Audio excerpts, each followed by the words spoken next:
J'attends le mercredi matin avec impatience. Puis je vais voir l'élève du Cobu, Mains armées, Un bonheur n'arrive jamais seul, enfin des films quand même qui sont persona non grata dans le monde de la critique. Personne n'en fera. Moi je suis très fier, j'ai fait une longue critique sur la piste du Marsupilami. Je pense être le seul à être allé jusque-là. C'était un plaisir énorme. Dans une journée, voir les 4 taxis, c'est des joies intenses qui ne se renouvellent peu. Il faut savoir que moi je suis quelqu'un d'assez compulsif dans ma consommation de films et que j'ai un seuil de tolérance assez élevé. Je peux tout voir. Je me suis entraîné à ça parce que j'avais un jeune frère que j'emmenais au cinéma dans sa jeunesse. J'ai cultivé un goût du navet qui fait que le cinéma français ne me fait pas peur.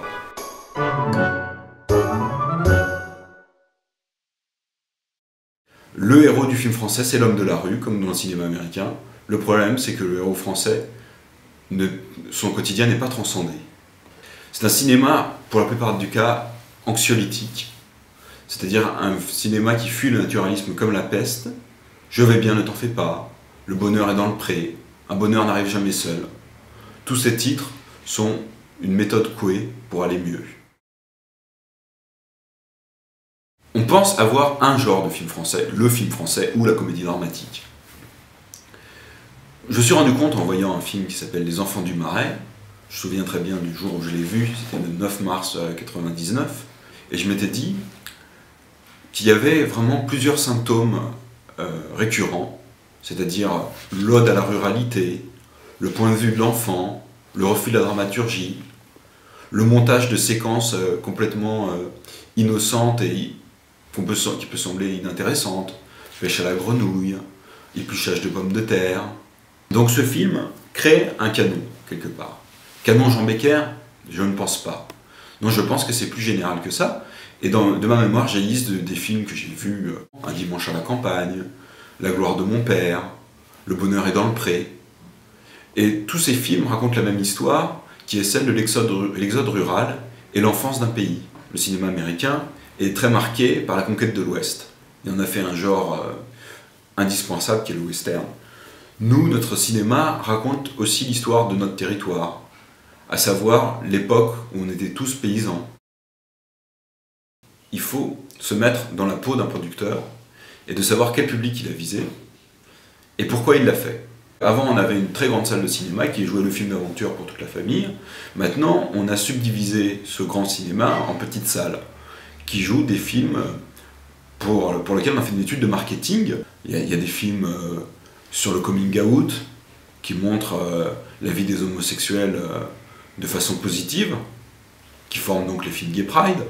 Il y a les films d'ados qu'on peut nommer Jeunes et cons, qui racontent les fêtes d'ados, puis bon, le passage obligé c'est bien sûr le dépucelage. On a les films Wesh, qui sont des films inhérents à la banlieue, où on voit le rapport difficile avec la police. On a le film de prestige qui est très intéressant, puisque le film de prestige c'est un genre américain au départ, le prestige, mais dans le cinéma français, il veut nous montrer que le cinéma français est un cinéma de fin lettré, un cinéma qui se contente de filmer platement tous les chefs-d'œuvre existants, de Balzac à Proust en passant par Hervé Bazin. D'abord, c'est un cinéma rassurant. C'est-à-dire que c'est un cinéma qui évacue le côté stressant de la vie. Le cinéma français est anti-spectaculaire.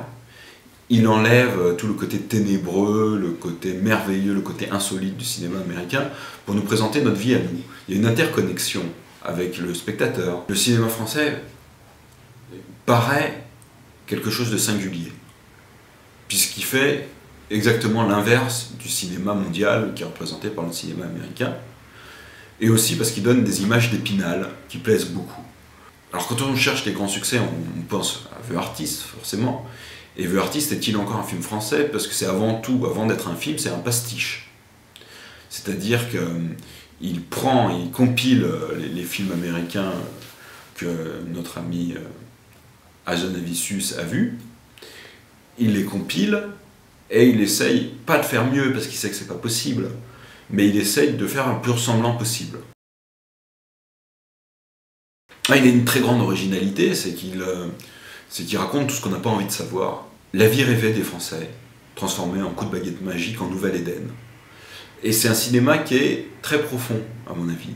Il nous ramène à l'insignifiance. Et l'insignifiance, c'est très important en art. Je ne veux pas être insultant envers un écrivain comme Marcel Proust, qui est quelqu'un que j'admire énormément, mais il s'appuie sur ce qu'il y a de plus insignifiant dans la vie, des petites paroles. Albertine lui dit je vous aime bien, et il va être traumatisé à vie par cette phrase qui n'a aucun intérêt. Marcel Pagnol aussi nous raconte comment sa mère met des bottines. Il y a toutes ces plages magnifiques où on ne se baignera pas, tous ces combats dantesques qu'on ne verra jamais qu'au cinéma. Mais il y a aussi ce qui est profond en nous. Pour un film comme Comment je me suis disputé ou Ma vie sexuelle, qu'est-ce qui se passe dans ce film de 3 heures, je crois qu'il dure 3 heures, il se passe absolument rien.